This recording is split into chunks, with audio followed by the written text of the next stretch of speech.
Hello, and welcome to the Tech Teams podcast, where Black excellence and tech meet. I am Janita. I'm C. Jones. O'Ricks. His name is actually now Brother O'Ricks of the Omatobe tribe. My Nigerian king name is Oba. Oba. See, I wasn't right. You were so close, and you didn't even know that. I had no idea. Okay. So Mama Nikkei from the Nikkei African Art Museum gave me a name. She named me Oba, which means king in Nigeria. She didn't know nothing about me or anything. She was like, I feel something about you. And I was like, all right, what's up? She was, I'm gonna give you a name. I had to draw from these cards. She had like 1,000 cards. Mm-hmm. I just picked one, and it was Oba. It'd be king. So they did a whole song and dance around me. I got it on film. Oh, yeah, they did a whole song and dance saying, Oba, Oba. Cool. We'll put on our page. Yeah, yeah. It was dope. There. It was dope. It was an amazing trip. Life-changing. Yeah, well, definitely welcome back, man. Been gone for a few weeks. We had a solo this thing out, Y'all did good. I watched the episodes. I was like, damn, they don't need me. Oh, man. It's okay. So I know it's day one back. You remember how all this goes? No. I'm gonna need y'all to help me on this episode. Yeah. I mean, I do got my Egyptian Gallopin. I got my cartoon. I see you shine. I see you shine. I was about to say, you got a doing little Egyptian swag. kind. I smell it on money. Dear Lord. So I'm trying to Dear represent Lord. a little bit, ease my way back into it. So, but yeah, I'm happy to be back. Man. I miss y'all. Love it. I We look like miss I'm you gonna talk too. to y'all the whole time I was out there. I know, but right? Yeah, working still. Right. Definitely happy to be back. That's So, how it goes. Well, in that it's interesting, but maybe close enough transition of, you're coming back from out of the country, spending some time in the motherland. Yep. And recently we have now had an impact for people who are coming from other countries, coming here to be employed. So for those of you that out there who may not know, recently, a policy went into effect where basically the price for the H-1B visa, which is a very popular visa that's used to bring talent from other countries into the U.S., has now upped the price. Yesterday's price is not today's price. And that price is a very small, easily attainable $100,000 to apply for a job. Per person. How you Per gonna person. How you gonna put $100,000 price tag on a dream job? Like, come on, now. For entry. Well, it used to be $100,000 was a dream job for your salary. Yeah. A lot of people pay to that when they go to college and get their degrees. That's true. That's true. I paid that to get my master's right now still. Yeah, you're right. MBA That's costs fair. what, about 150, 200,000? Yeah. No, about 100,000, 150. But see, that's that you got to get that and then get the job. So you talking about 150 and then another 100. We're talking about $250,000. And it's per year. Oh, per year. Or is it 2 or 3 years? No, I think the visa lasts for a while. And from what I read, the renewal doesn't cost as much as the initial application. Like anybody who currently has a H-1B visa, when their time is set up for renewal, they're not looking at $100,000 price it's 3 tag. years. Yeah. So you get 3 years and you can extend it 3 more years. So just to give the audience what we're talking about here, the H-1B visa or the petition is an employer's request to hire a foreign worker for a specialty occupation requiring at least a bachelor's degree, such as in tech or engineering. So, So a lot of our offshore workers, they are coming from India, they're coming from China, they're coming from other places. They come here to get a degree, then they go back home or they stay here to work. And they're on pretty much a worker's visa. Yeah, it's a worker's visa. But now with Trump in office, he's now taxing those companies that are paying for them $100,000 any new application to be filled out. And there's a cap on that as well. There's only 65,000 that can be given out every single year. And if you have a master's, it goes to 20,000 more. So ultimately, 65,000 people? 65,000 visas. Okay, visas. Okay. Yeah, with 20,000 additional visas for foreign professionals with graduate degrees. And they only, right now, what I read about the law, it's only for 1 year right now. So it could be extended, but right now it's until next September. So we'll see what happens. So I mean, Elon just hit 500 billion. 500 billion. Yeah, he might be the first trillionaire ever. Saying. So I mean, ultimately, for all companies, period, that's $6.5 billion to $8.5 billion for this whole new tax on the visas. So a lot of companies have to make decisions on hiring new workers We're implementing AI.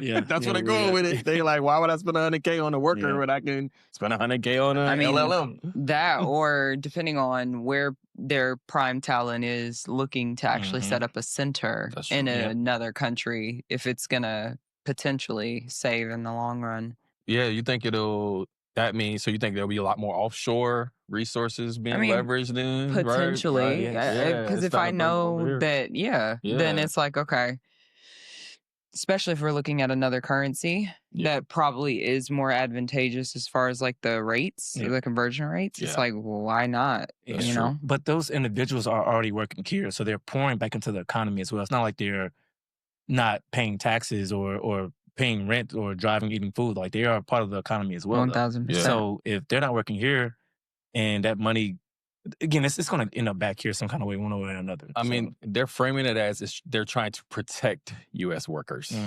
which, I mean, I don't know how I feel about that, but they feel like if you can eliminate foreigners from getting jobs here, that'll open it up for U.S.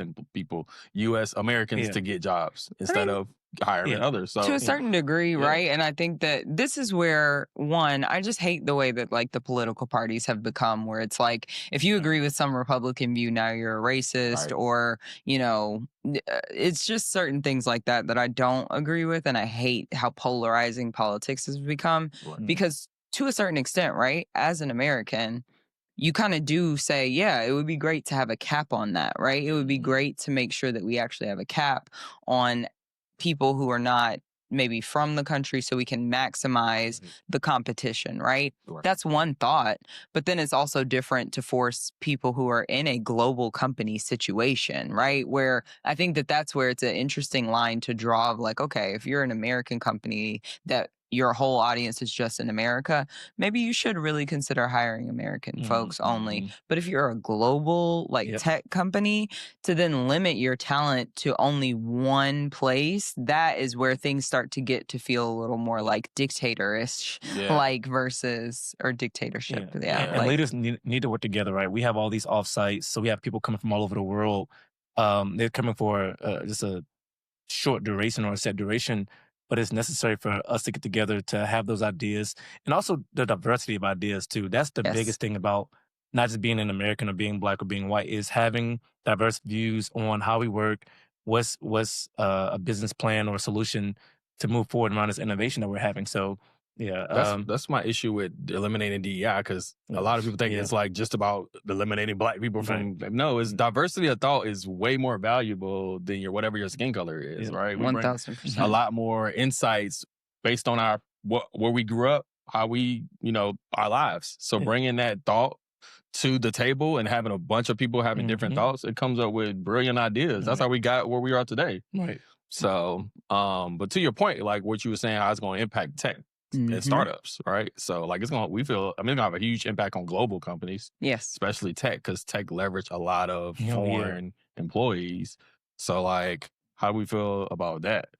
Like, what's the impact on the tech? Where do you see the impact on tech? And I see it being more on startups, because startups don't have as much, revenue or income to afford it, and they're trying to cut costs and build revenue and hire people, which sometimes those people are not from here, from the US. What's interesting though is like we talk, even with what I just said, of like, you want to naturally give people who are from here more opportunity.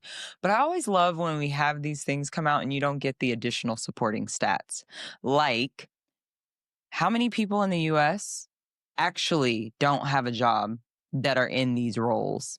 You know what I mean? Yeah. And like, how many are actually in that scenario? And then also, how many of those people, a little bit to your point, Charles, that are applying that are from other countries have been in the States for a long time? Because also, and it dawned on me even in my statement earlier, it's because I've been in a situation where I have had to apply for people on my team to get a H-1B.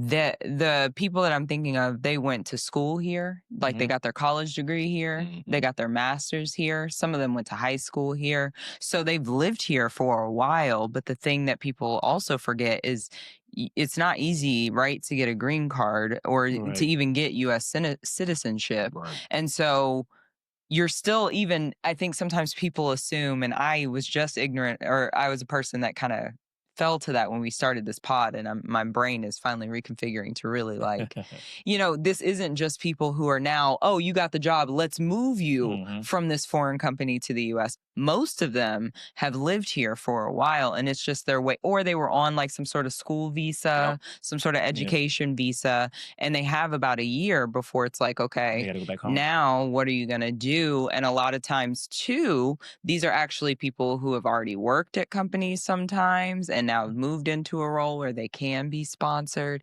So it's super interesting too that I think oftentimes we're just assuming that those American jobs, even to negate a bit of what I said earlier, it's like, yeah, but how American is it to have been here for almost a decade, paying taxes, contributing to our economy, and then all of a sudden your price is now $100,000 more than what you were. So I have a counter view to that or point, but I want to ask you first, with the people that you're hiring for, were they already on your team, or you were hiring people, or you were recruiting people that needed a visa? So a mix of the two. Okay. So because at some point when I first was in a position to hire people, H-1B visas have always had a specific requirement. Like you have to make a certain amount, you have to have a certain title. Like there are a lot of restrictions to that. So let's also make that super clear.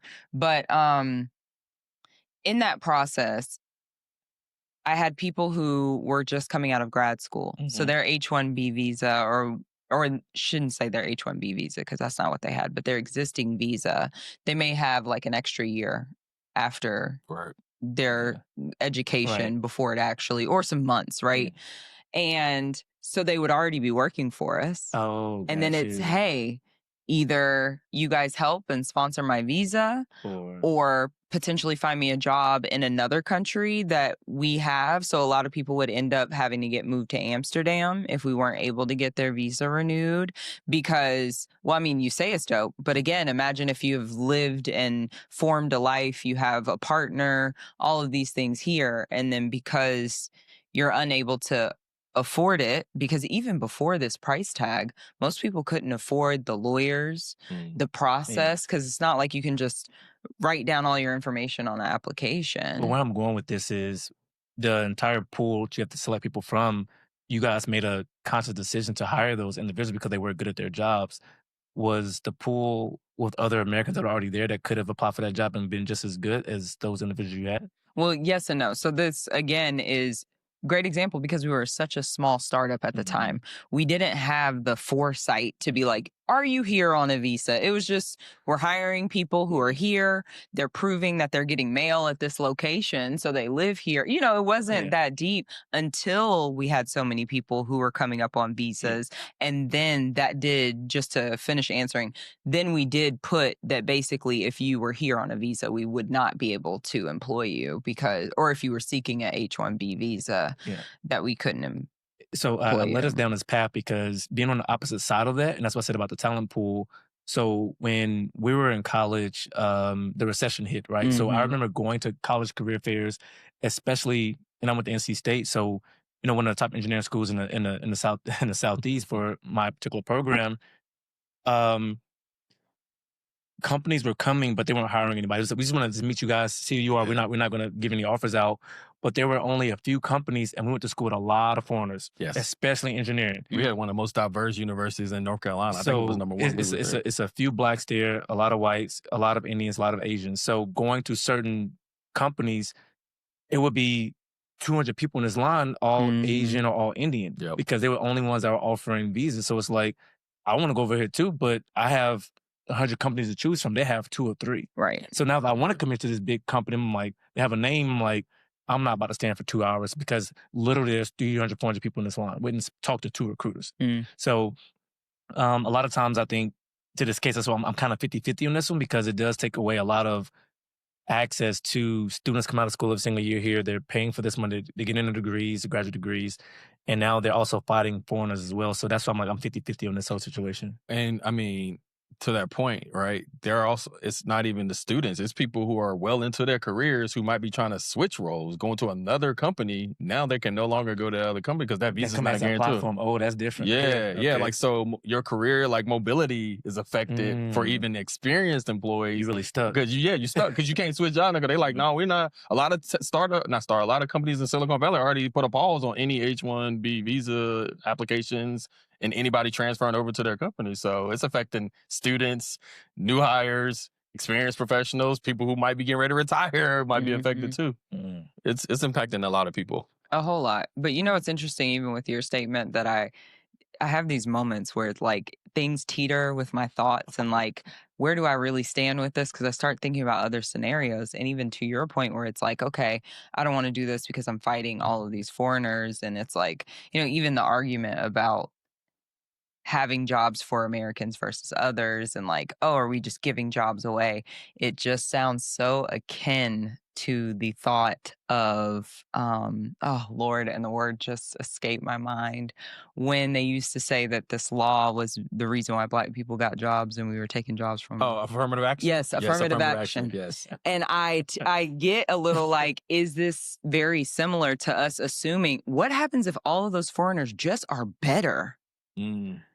Because that is something that I will say I notice is, as Americans in general, and if you don't agree with me, you're a liar.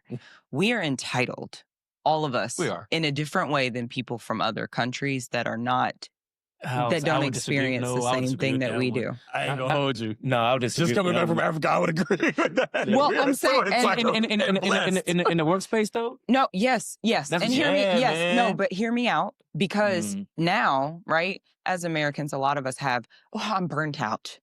I have boundaries. You don't pay me enough, you know? And then you get met with somebody who has equal, potentially more, or we'll just say equal knowledge, but that work ethic is higher. That complaint, much less, because what they're coming from and seeing here, you want me to work until 7 p.m.? Fine. See, but I'll challenge. But so again, different experiences. I get it. They might. I would put myself against a lot of people when it comes to working hard and the quality of work that's being produced. That's where it's like, again. Well, you as an individual. But that's what I'm saying. I'm saying, no. Special. Y'all special. That's why we all here today. Of course. But I think that's why I'm like, I'm trying to not take my personal. I know what I do. I know what my peers do. Yeah. But I also know, as a boss, as I'm sure y'all do too, that percentage, when you look at a team, is not quite the same. So I'm always, it's such a like back and forth of like, yes, I do agree and think that you should probably try and employ the people who are here first. But then there's also this thing of like, but also as somebody who's been in that space and understand, it's like, I hate to say it, but most of my people who were on the H-1B visa did give me much better work product, work quality, because it's ingrained in them. Is it because if they lost that visa, they have to go home? Is that why they work home? But that's what I'm saying, yes. They have a lot more, like... Yeah, I mean, you know. So am I going to hire the Nigerian who's going to work harder because he's scared he's going to have to go back? Or am I going to hire the American who's super entitled and be like, oh, we ain't got Coca-Cola and popcorn in the break room? Like, I'm going to hire that Nigerian who's going to go hard, bro. Like, they different. We are entitled. I'm just saying, in a but again, you're assuming they will, because you don't know that until they get into that field or that space. So it's all very true. Crapshoot. Very true. It's a crapshoot with everybody. I remember saying, even if you're that's what I was stuck on. It doesn't matter, for sure. But so to that point, since I brought up my Nigerian brothers, how it ain't doing nothing. It be banging and clanging. This my hands. It's okay. The arguments we have. Because I'm doing like this. Okay. All right. Off topic. Let's go. So, how do we think?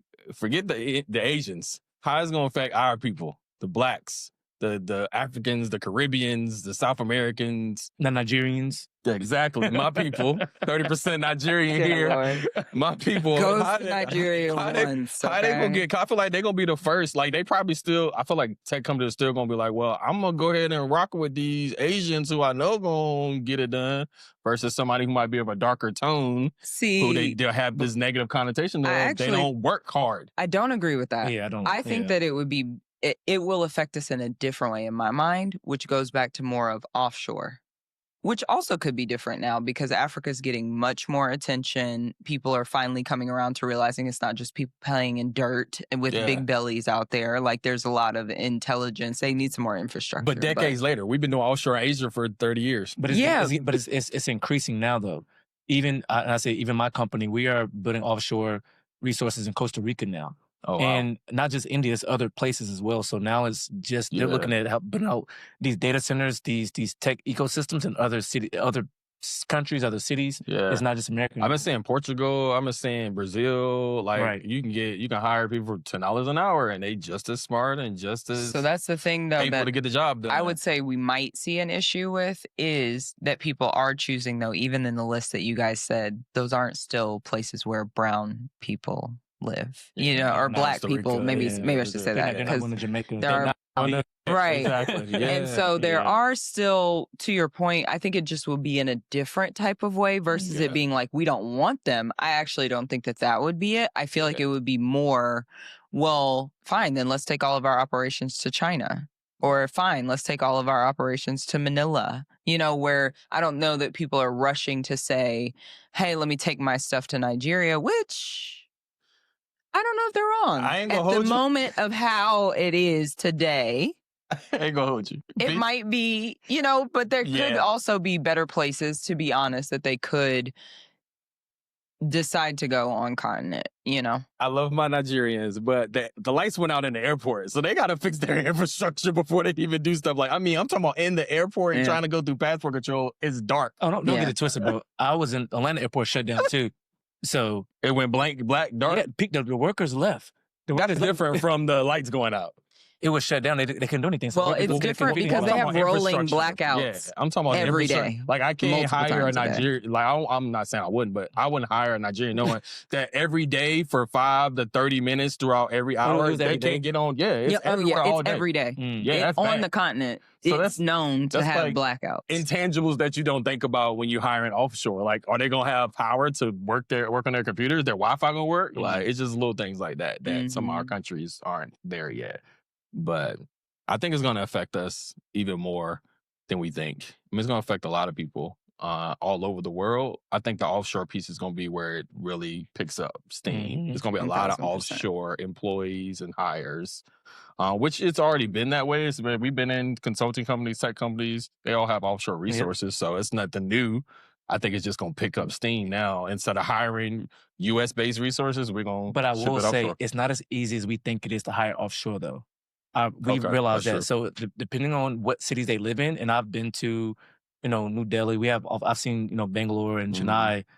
Again, these people are still traveling. They live far away. They don't live near the cities because there's so much traffic.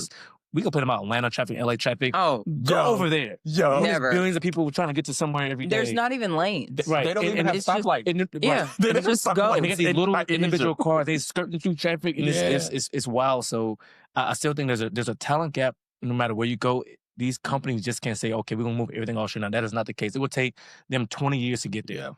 Yeah. Just the talent's not there. I'm curious too, though, if we even have the numbers here in America to fill what's necessary. I think like how many? I know we do. I just feel like if all our foreign, it's only 85,000 max. I've seen each year. What do you That's mean? not holders in the entire year. Because so I'm saying years, you almost $1 million. That's 850,000. That's why I'm like, no. That's a lot of people. I don't know, bro. So, well, I think so. Because again, we moved so much stuff offshore already. Okay. So those roles could already been there for people, right? And we look at the amount of, and not to call them out, it's on LinkedIn. Intel announced like in July they have to lay off 17,000 people before the end of the year. Yeah. Facebook is laying off 11,000 people because they don't want to learn AI. These things are in the news today. So that's 28,000 people right there. So that's 2 companies. So yes, I do think we have those gaps to fill. Yeah. We're going to see.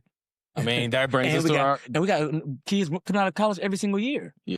So I mean, if they're interested in that, though. Right. They want to be You know, YouTubers everybody and can be a streamers. YouTuber. Everybody Well, they can, but not only yes, that, they can, but everybody can't make money. even Right, to right. what we said before, though, you know, in podcasts previously, it also is the fact of like, do I want to go into a job that I know will be obsolete in X amount of years? So, and I don't know. So it's just Yeah. certain things that I think, and a lot of these H-1B visas, to be very honest, it's rare for people out of school to have the pay threshold to get them. Yeah. So I don't know. It's just interesting. But anyway. So in closing, what's our call to action? Like, what could we give our viewers who might be in this situation to help them, you know, try to overcome it, deal with it? You know, I would say diversify your career path, right? The more skills you have, the more opportunity it creates. So if you only focus on doing one, if you're only a software developer, you're putting yourself in one lane. If you can expand your knowledge, learn more about cyber, learn more about AI, learn more about other areas and industries, that will help you at least diversify your resume so that you'll have more opportunities. And see, I'm going to go completely left. Okay. And I'm going to say, learn the art of negotiation.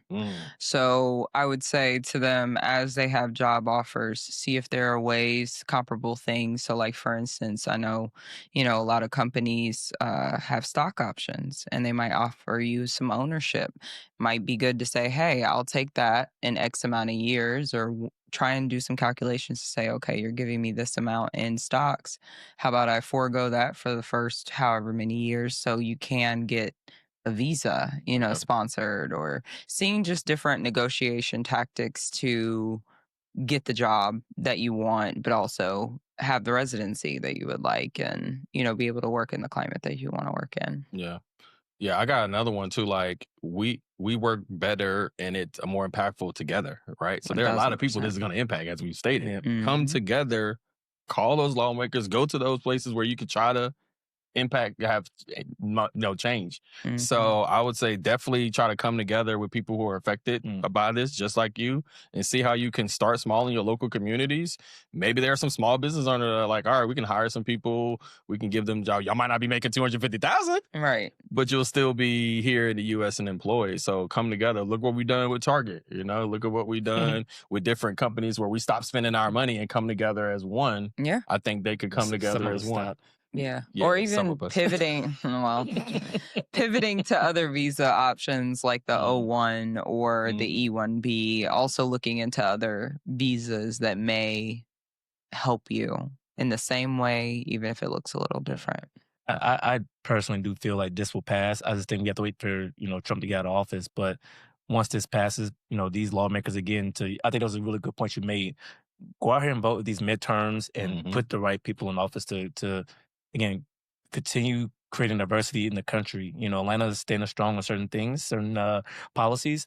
We need the rest of the country to kind of follow in suit too. So we're pretty much at an internal civil war right now. So yeah. I mean, yeah, it's definitely a part where it's like you have to start speaking up for yourself nowadays. Yeah, but be aware. You know, look out for your neighbors. Yeah. Coming together as a community, we need it at this point, for real. Yes. So any last thoughts, closing thoughts? Nothing for me. Right? Yeah. All right. It's homecoming week. See y'all at G-Ho. Dear Lord. All right, y'all. All right, we'll catch y'all next week. All right.